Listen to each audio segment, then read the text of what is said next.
नमस्कार, FM news देख रहे हैं आप। आपके साथ मैं हूं हर्ष त्यागी। देश भर में 15 साल से लेकर 18 साल के बच्चों को कोरोना की स्वदेशी वैक्सीन कोवैक्सीन लगाई जा रही है। इसी कड़ी में उत्तर प्रदेश के मुख्यमंत्री योगी आदित्यनाथ लखनऊ के श्यामा प्रसाद सिविल अस्पताल पहुंचे। यहां अस्पताल में बने टीका केंद्र पर 15 साल से 18 साल के बच्चों को टीका लगाया जा रहा है। यहां सीएम ने टीका लगवाने वाले बच्चों से बातचीत की और टीका केंद्र की तैयारियों का जायजा लिया। टीकाकरण केंद्र पर पहुंचे सीएम योगी ने कहा कि दूसरी लहर की अपेक्षा ओमाइक्रोन काफी कमजोर है, इससे घबराने की जरूरत नहीं है। ये एक वायरल की तरह है, ये कमजोर पड़ चुका है, फिर भी हमें सतर्क रहने की जरूरत है।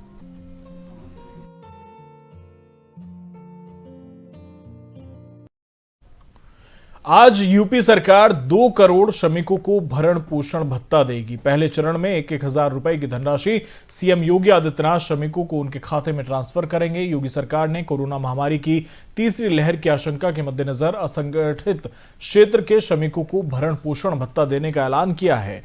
बता दें कि दिसंबर से मार्च यानी 4 महीने तक 500 रुपए भत्ता दिया जाएगा।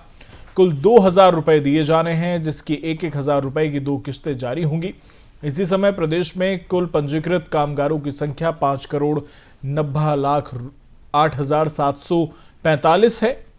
इसमें से ई श्रम पोर्टल पर पंजीकृत असंगठित कामगारों की संख्या 3,81,60,725 और बीओसीडब्ल्यू बोर्ड के अंतर्गत कुल पंजीकृत कामगारों की संख्या 1,27,48,020 है। इनमें से पहले चरण में कुल 2 करोड़ कामगारों के खाते में भरण पोषण भत्ता भेजा जाएगा।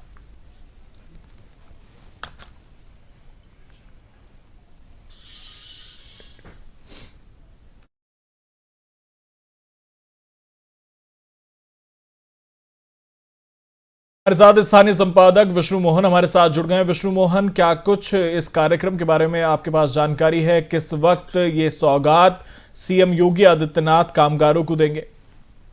जी, मुख्यमंत्री योगी आदित्यनाथ लोक भवन में हैं, पुस्तकों के विमोचन के कार्यक्रम में हैं। पहले 12 बजे तक ये कार्यक्रम होना था श्रमिकों वाला, लेकिन संभावना ये जताई जा रही है कि अब 12:30 के आसपास होगा ये कार्यक्रम।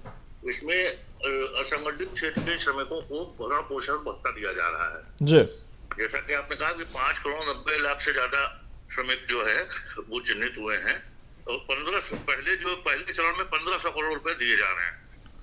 4 महीने इनको पैसा दिया जाना है। 500 रुपए के हिसाब से पहली किस्त 2 महीनों की 1,000 रुपए दी जाएगी। इसको आज मुख्यमंत्री जारी करेंगे, है ना। इससे पहले भी योगी सरकार ने जो है श्रमिकों को, स्ट्रीट वेंडरों को, रिक्शा चालकों, कुलियों, पल्लेदारों वगैरह को ऑनलाइन भरण पोषण भत्ता उपलब्ध कराया गया है। जी, और जिस तरह से चुनाव से पहले एक बड़ी सौगात के तौर पर देखा जा रहा है, सीधे 5 करोड़ उत्तर प्रदेश के रहने वाले लोगों को प्रभावित यहां पर किया जाएगा, क्योंकि एक बड़ी सौगात के तौर पर देखें 5 करोड़ लोगों को जब भत्ता मिलेगा तो कहीं ना कहीं बड़ी सौगात इसे चुनाव से पहले माना जा सकता है, जिसका असर भी देखने को मिल सकता है। बिल्कुल सही है। ये एक मास्टर स्ट्रोक के तरीके से भाजपा सरकार के इस कदम को देखा जा रहा है और श्रमिकों को बड़े पैमाने पर ये जोड़ा गया है। और हर जो निचले स्तर के कामगार लोग हैं, ये श्रमिक हैं असंगठित क्षेत्र के, ये सीधे इनके परिवार लाभान्वित हो रहे हैं। इसका सीधा लाभ इस चुनाव में आना संभावित है। चलिए, बहुत बहुत शुक्रिया आपका तमाम जानकारी के लिए।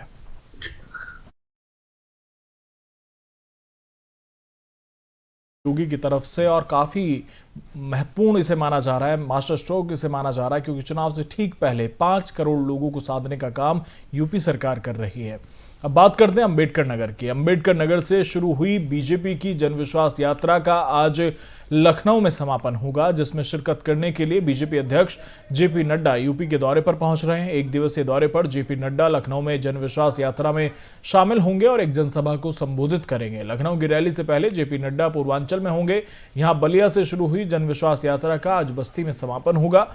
नड्डा इस दौरान सक्सेरिया इंटर कॉलेज में जनसभा भी करेंगे। उत्तर प्रदेश विधानसभा चुनाव जीतने के लिए बीजेपी ने अपनी जो रणनीति तैयार की है, उसमें वो लाभार्थी मुख्य एजेंडे में हैं, जिन्हें बीजेपी की केंद्र और राज्य सरकार के अब तक के कार्यकाल में अलग अलग योजनाओं का लाभ मिला है। सूबे में ऐसे लाभार्थियों के दरवाजे तक बीजेपी सरकार के मंत्री, विधायक, सांसद और सभी बड़े पदाधिकारी जाएंगे और उनके माथे पर चंदन और कुमकुम लगाकर बीजेपी को वोट देने की अपील करेंगे। यूपी चुनाव के लिए बीजेपी मंगलवार से लाभार्थी संपर्क अभियान शुरू कर रही है। इसके तहत पार्टी नेता उनके घर के दरवाजे तक जाएंगे। इस दौरान पार्टी नेता लाभार्थियों से संवाद करेंगे और उन्हें चंदन कुमकुम का टीका लगाएंगे और घरों पर पार्टी का स्टिकर लगाकर उनसे बीजेपी के पक्ष में वोट करने की अपील करेंगे। बीजेपी प्रवक्ता शबनम पांडे हमारे साथ जुड़ गए हैं। शबनम जी, बहुत बहुत स्वागत आपका एफएम न्यूज में। जी धन्यवाद। जिस कार्यक्रम की आज शुरुआत बीजेपी कर रही है, मंगलवार से करेगी लाभार्थी संपर्क, किस तरह का ये कार्यक्रम रहेगा और किस तरह से जनता से संपर्क साधेगी बीजेपी? देखिए, बीजेपी हर घर दस्तक करके एक वैक्सीनेशन का भी कार्यक्रम चला रही है और साथ साथ लाभार्थियों को भी जो लाभान्वित हुए हैं हमारे योजनाओं से, और वो करीब हमें लगता है उत्तर प्रदेश में देखा जाए तो 50% से ज्यादा ऐसे लाभार्थी हैं जो कि ग्राउंड पे तमाम योजनाओं से हमसे लाभान्वित हुए हैं जी। तो घर घर जाकर दस्तक डालेगी। और जिस तरीके से आपने देखा कि हमने जो एक गोरखपुर और पूर्वांचल में एक बीमारी जेई करके फैली थी, जापानीज एन्सेफेलाइटिस, हमने हर घर दस्तक डालकर उसको पूरा खात्मा किया था। उसी तरीके से ये वैक्सीनेशन कार्यक्रम भी हम चला रहे हैं। शबनम पांडे जी, जिस वैक्सीनेशन कार्यक्रम का आप जिक्र कर रही हैं उसे विस्तार से बताएंगे कि बीजेपी किस वैक्सीनेशन कार्यक्रम की शुरुआत कर रही है? बीजेपी कोविड-19 का जो वैक्सीनेशन हुआ है उत्तर प्रदेश में, जबकि उत्तर प्रदेश पहला स्थान प्राप्त करती है सबसे ज्यादा वैक्सीनेशन कराने वाले प्रदेश में भारत। नहीं, किस तरह से बीजेपी क्रियान्वयन करेगी इस कार्यक्रम का? देखिए, इस कार्यक्रम के लिए टीम बनाई गई है जो हर घर जाकर दस्तक देगी। जो फर्स्ट वैक्सीनेशन ले चुके हैं उन्हें सेकंड वैक्सीनेशन, मैं आपको बता दूं कि देश में 86% लोगों ने फर्स्ट वैक्सीनेशन ले लिया और 56% के करीब लोग बाकी हैं जिन्होंने की सेकंड वैक्सीनेशन लिया है।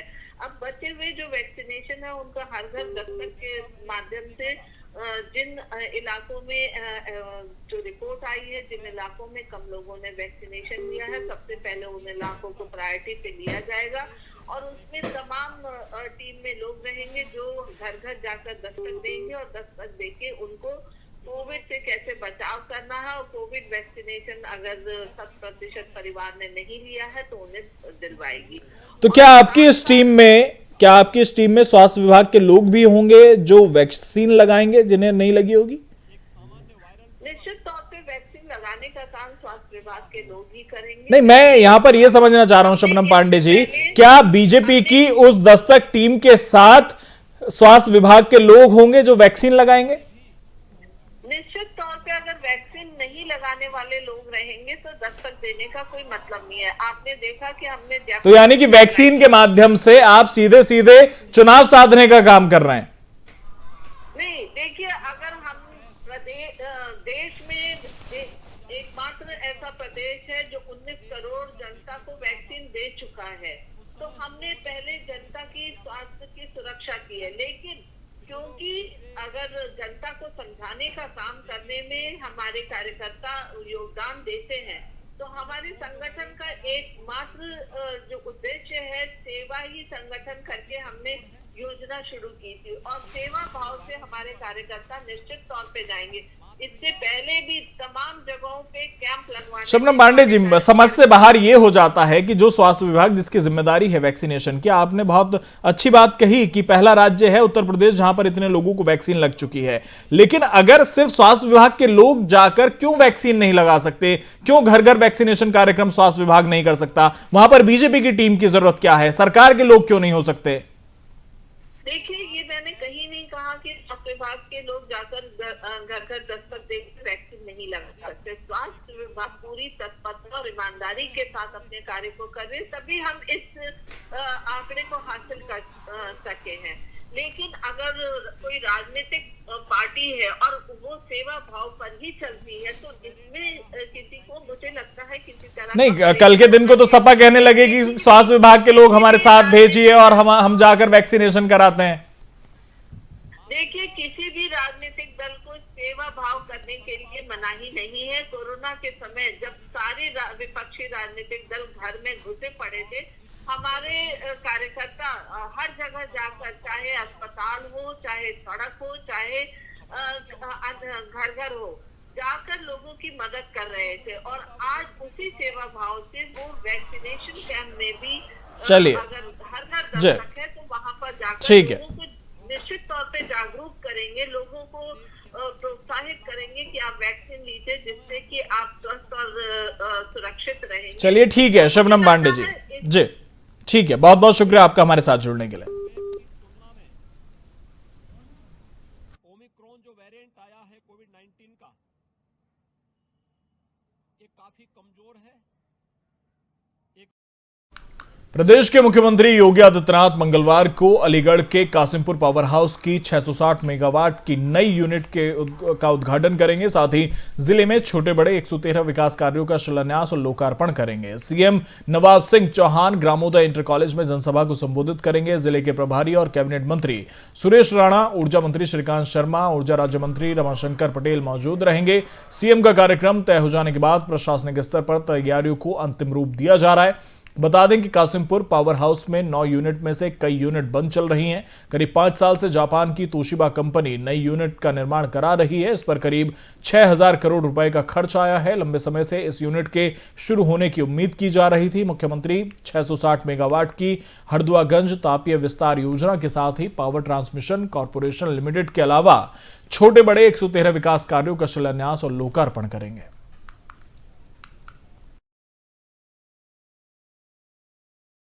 लखनऊ, कानपुर, प्रयागराज, वाराणसी, गोरखपुर के बाद 7 अन्य शहरों में 4 जनवरी से ई सिटी बसों का संचालन शुरू हो जाएगा। इन शहरों में मेरठ, मुरादाबाद, बरेली, शाहजहांपुर, अलीगढ़, आगरा, मथुरा शामिल हैं। सीएम योगी आदित्यनाथ 4 जनवरी को लखनऊ से इन बसों का वर्चुअली लोकार्पण करेंगे।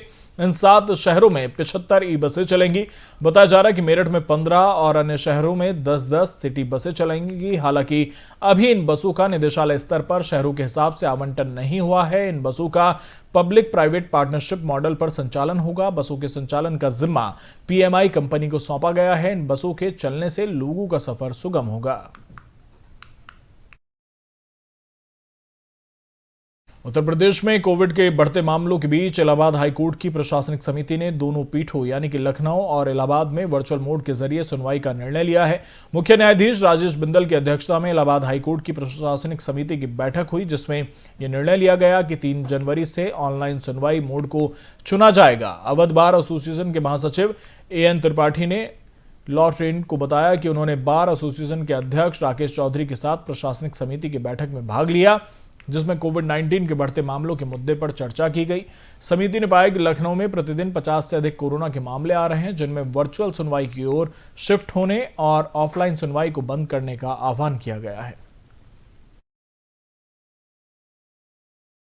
यूपी में लगातार कोरोना के केस में बढ़ोतरी हो रही है। दिनों दिन कोरोना के मामले बढ़ते जा रहे हैं। पिछले 24 घंटे में प्रदेश में 552 नए केस सामने आए। अब कोरोना के एक्टिव केस 1725 हो गए हैं। लेकिन इन सब में हैरान करने वाले आंकड़े नोएडा से सामने आए, जहां कोविड के 117 सबसे ज्यादा नए केस सामने आए हैं। फिलहाल नोएडा में 355, लखनऊ में 278, गाजियाबाद में करीब 280 एक्टिव केस है। वहीं देवरिया में एक कोरोना संक्रमित की मौत भी हो गई है।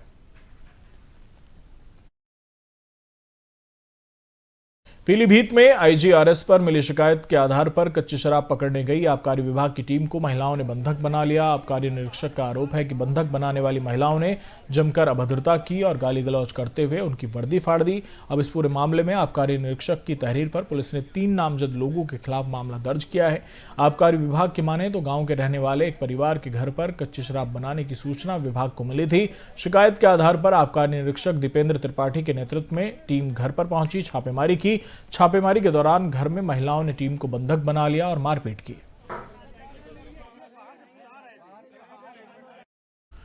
फिलहाल मेरे साथ इतना ही। बने रहिए एफएम न्यूज के साथ। नमस्कार।